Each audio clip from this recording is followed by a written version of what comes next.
Simbolo ng lakas at katatagan ang mga kawayan. Hindi agad napatutumba anuman ang panahon. Tulad ng mga pamilyang aming nakilala sa kagubatan ng Norzagaray, Bulacan.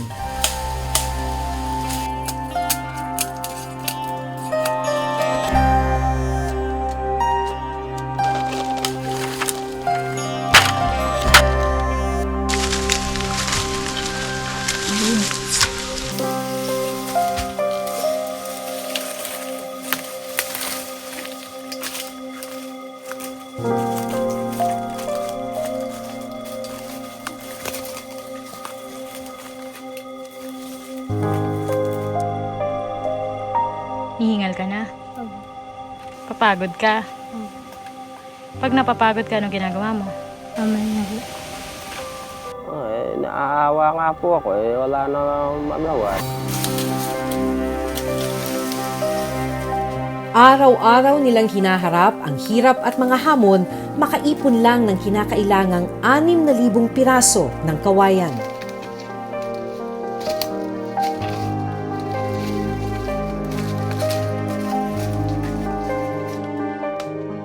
Kasi po pangarap ko din po talaga na makapagtapos ako ng pag-aaral. Pag ako talaga nakapagtapos, titiisin ko po ang hirap para maabot ko lang po yung pangarap ko.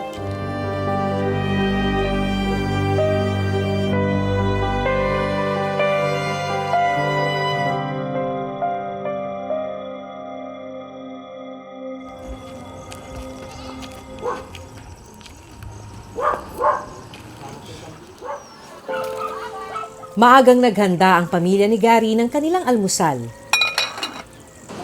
Kape at isang latang sardinas ang pagsasaluhan ng 6 na miyembro ng pamilya.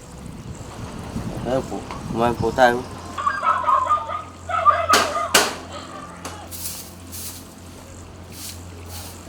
Pagkakain, isinali ni Gary ang natirang kanin sa isang baunan. Ito po yung baon namin. Ganda po kasi kung luto na at hindi na magsalo-luto doon. Ano pong babaunin nyo? Ayan, sardinas po. Kung minsan naman po, kung kasama po namin na wala rin baon, share-share na lang po kami riyan. Kakaawa naman po yung mga kasama namin kung uuwi pa, malayo. Kasama nga alis ni Gary ang kanyang pangalawang anak na si Alden, 11 taong gulang.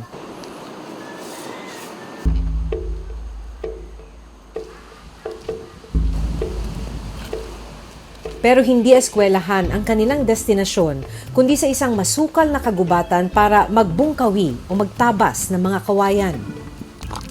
Punta po tayo sa Rasi, tataga po ng Bukawi. Malayo pa po.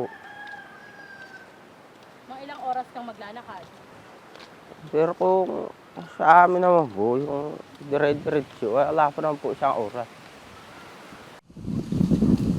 Bago makarating, kapansin-pansin ang ilang bugkos ng kawayan na inipon sa isang tabi.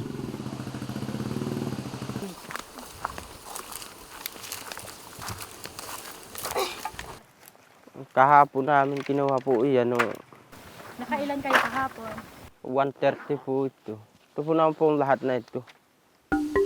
Kailangan nilang makaipon ng 6,000 piraso ng kawayan para maibenta sa isang buyer. Ang halaga, 4 hanggang 10 piso kada piraso, depende sa sukat. Pero malayo pa ang kanilang bubunuin. Kaya wala nang inaksayang oras sina Gary at Alden. Gamit ang itak, isa-isang tinabas ni Gary ang mga sanga at dahong nakaharang sa kanilang daraanan.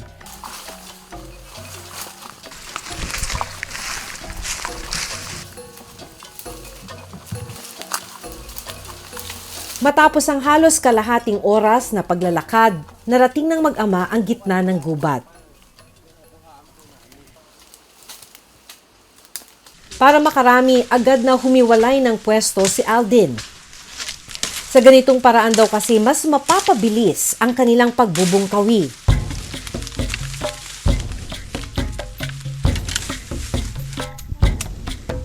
Doble ingat ang ginagawa ni Aldin habang nagtatabas ng kawayan. Isang maling hakbang kasi, maaari siyang mahulog sa isang bangin.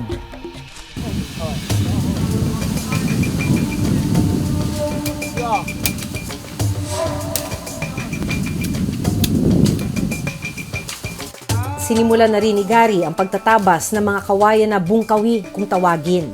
Madalas daw ginagamit ang mga ito sa paggawa ng kubo, upuan, higaan at bakod. Yan po kasi, maganda po kasi ito. Kung minsan, nabubuhay pa po ito. Kung sinabi mo naman po niya kung buho, ibang klase naman po yun, buho. Yung parang kawayan siya, kaya lang maliit po siya sa kawayan. Ito naman po, kasi, makapal po kasi ito. Hindi po ito lumalaki ng... Ganyan lang talaga ang itsura niya. Kung minsan, lumalaki rin hanggang maliit lang po sa braso. Maingat na tinataga ng mag-ama ang bawat kawayan para makuha ang tamang sukat na hinihingi ng buyer. 3 pong klase po eh.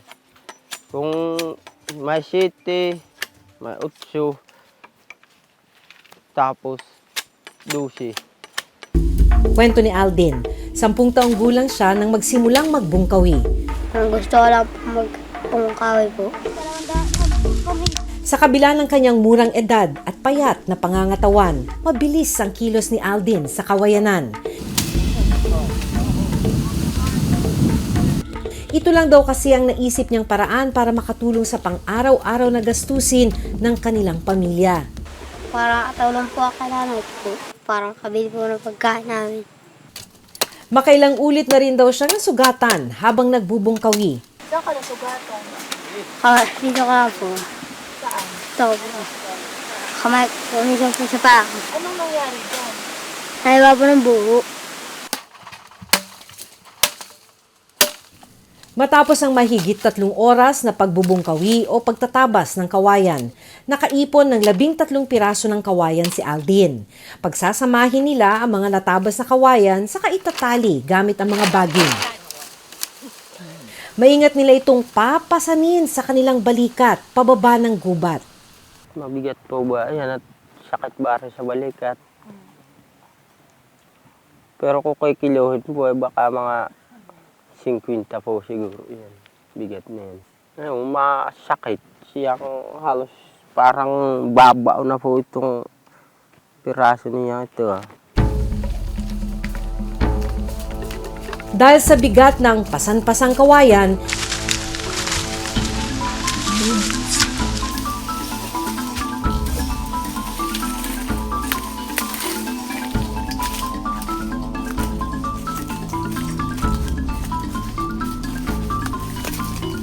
hindi na kinaya ni Aldin ang mga kawayang halos doble ng kanyang bigat, kaya sandali silang tumigil para magpahinga.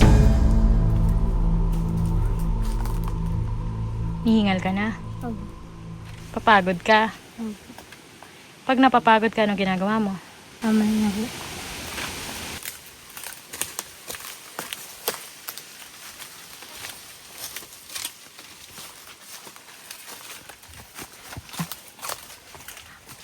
Ngayong araw, 130 piraso ng kawayan ang naipon ng mag-ama at ng iba pa nilang kasama.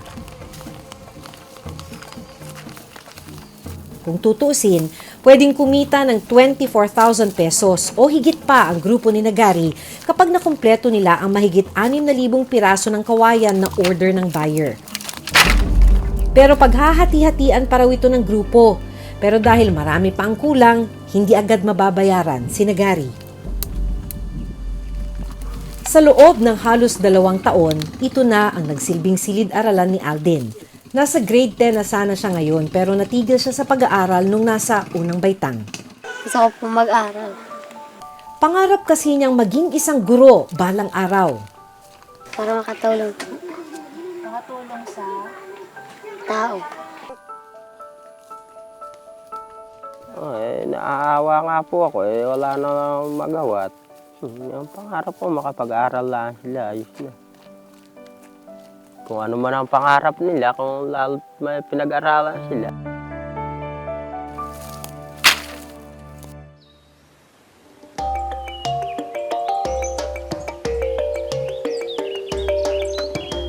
Kinabukasan, muling bumalik sa gubat ang mag-amang Gary at Aldin. Kasama na nila ang nakababatang kapatid ni Aldin na si PJ, 9 na taong gulang. Sa pagkakataong ito, ibang bahagi naman ng gubat ang susuyuri nila. Kailangan daw kasi nilang habulin ang 6,000 piraso ng kawayan na order ng buyer.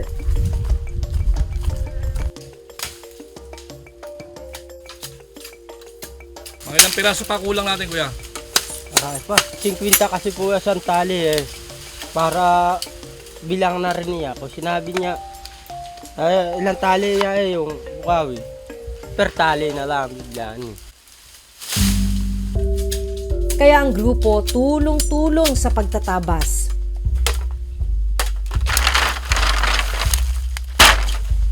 Tali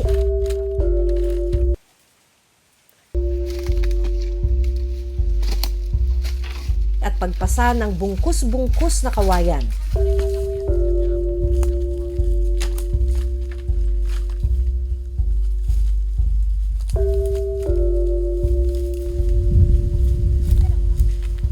Saka ibinaba mula sa gubat.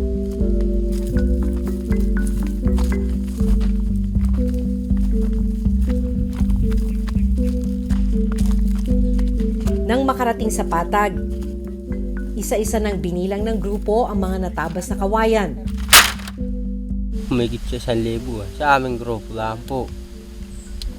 Eh yung isang grupo, awan niya lang po kung madadala nila lahat yung 1,500 raw yun. Pero ang problema, mahigit 2,000 piraso lang ng kawayan ang naipon nila. Ibig sabihin, hindi nila naabot ang hinihinging target ng buyer kaya hindi pa raw ito maaaring kunin at maibenta ngayong araw. Talaga may panghihinayang po yun dahil kasi ako po gusto ko na nga po sanang mabinta na. Sa Biyernes, may hahatid ko na po yung mga anak ko at makakapag-aral na po sila sa Loni. Pero dahil wala nang panggasto sa mga susunod pang araw, sinubukang makiusap ng grupo na ibenta na sa buyer ang mga naipong kawayan. Pero ayon sa buyer, malaki raw ang malulugi sa kanila kung hahakutin ng mas maaga ang mga order na kawayan. Aabot daw kasi ng 3,000 piso ang gasolina ng truck papunta sa lugar ni Gary. Dahil yung una po, nagbigay po sa akin ng 500. Ang balak ko po, 500 uli ang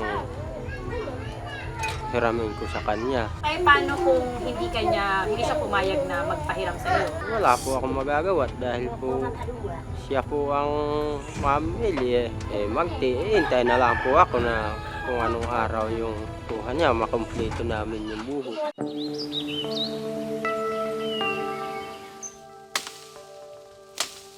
Sa parehong gubat, nakilala din namin noon ang magkapatid na sina Hillmark, 12 taong gulang, at Annalisa, 21 taong gulang. Pangtulos po nila sa mga sitaw, yan yung mga humahaba pong mga halaman. Yung iba din naman po, pinambabakod din po nila. Nailalagay din naman po namin ng 100 peraso po. Kasama nila sa paghahanap buhay sa gubat ang kanilang ama na si Egay at ina na si Lucinda. Kanya-kanyang pwesto ang buong pamilya sa paggagapas ng mga kawayan. Kung ganito kalalaki, 3 piso po ang isang piraso, city ang haba. 50 piraso yung isang bigpis ng ganito kalalaki. 3 piso naman kada piraso ng kawayan ang presyuhan ng buyer ni na Lucinda.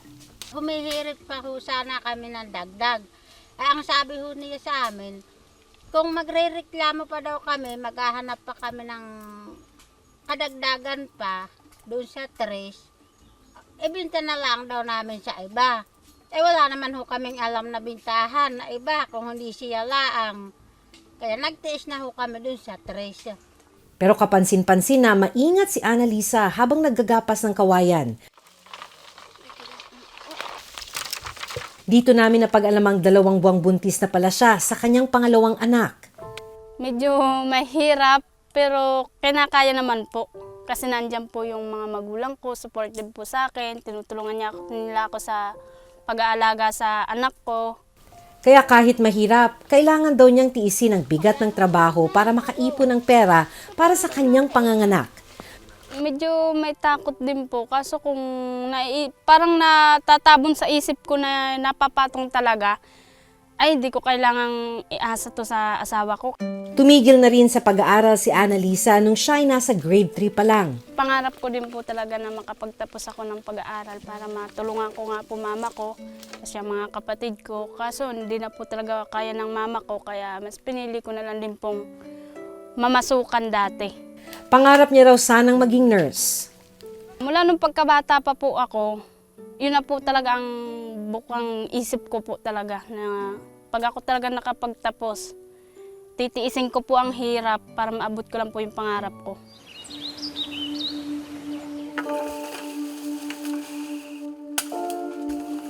Ang nakababata naman niyang kapatid na si Hillmark, malalim din ang dahilan kung bakit piniling magbanat ng buto sa kagubatan. Para daw ho kami makarami.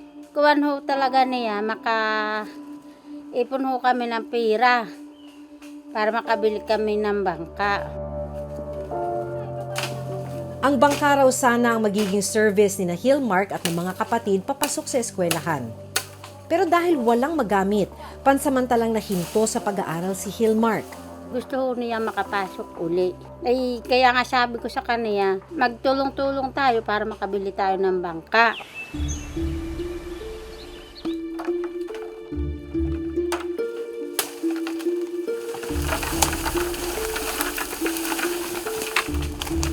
Matapos ang kalahating araw sa pagbubungkawi, nagdesisyon na ang pamilya na bumaba mula sa gubat para magpahinga. Dahil sa tanya mo na nakailang bungkawi kayo ngayon. 20 po. Okay na yun sa inyo ngayon? Sa isang araw po naman namin nakaka-40 po kami. Ay ngayon na 20 na laang. Bukas, muli silang makikipagsapalaran sa kagubatan para makaipon ng daan-daan pang piraso ng kawayan.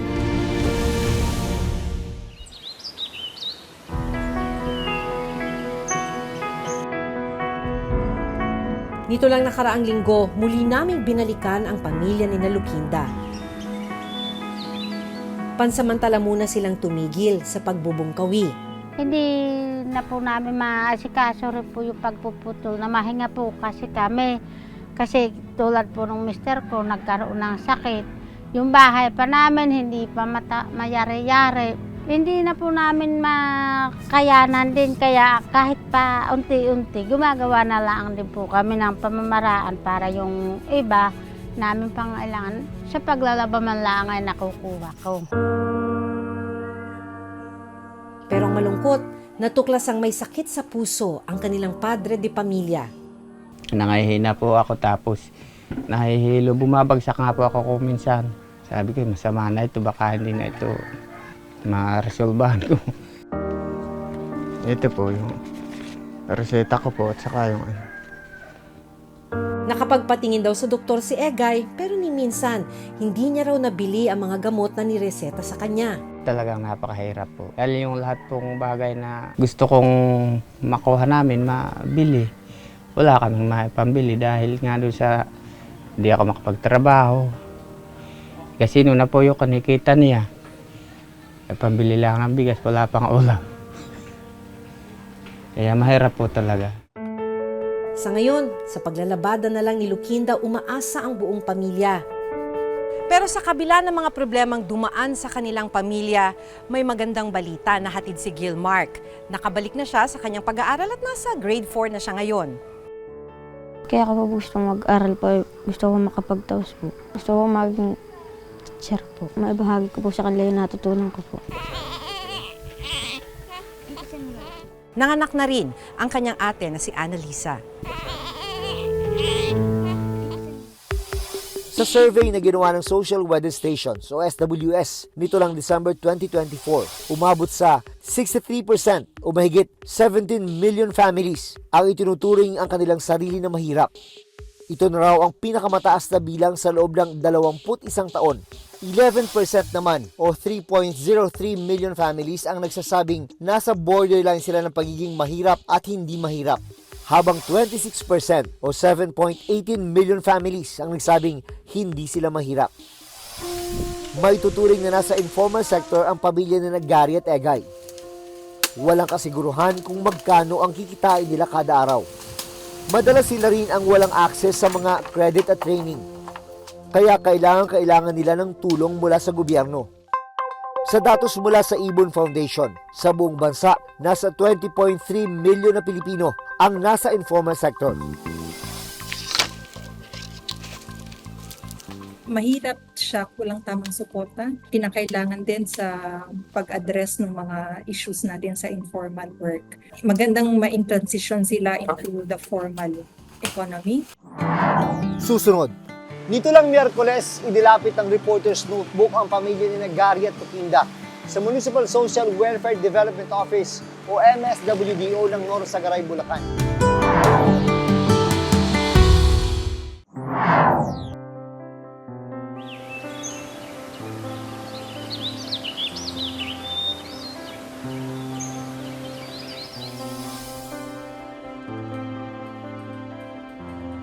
Nito lang Miyerkules, idilapit ng Reporter's Notebook ang pamilya ni Gary at Tukinda sa Municipal Social Welfare Development Office o MSWDO ng Norsagaray, Bulacan.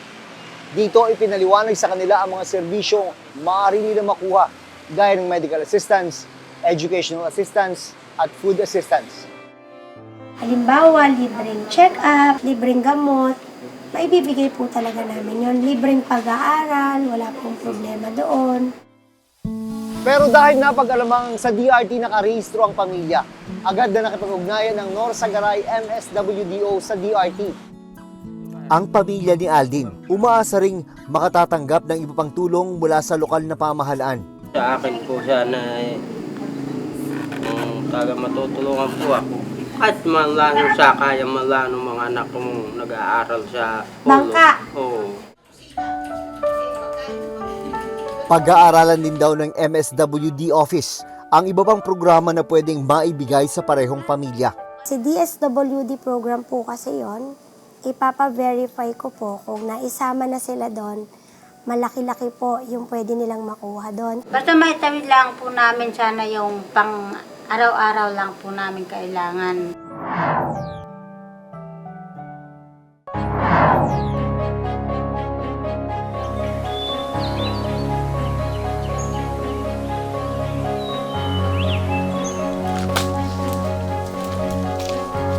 Hindi nagkukulang sa sipag at tiyaga ang pamilyang magkakawayan na aming nakilala.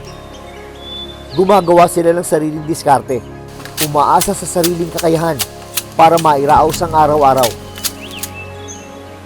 Tulad ng mga bitbit nilang kawayan, simbolo sila ng lakas at katatagan. Pero kahit gaano man kahirap ang kanilang trabaho, gaano man kabigat ang kanilang mga pasan, sadyang hindi pa rin sapat ang kanilang kinikita. Ako si Maki Pulido. Ako si Jun Veneracion. At ito ang Reporter's Notebook.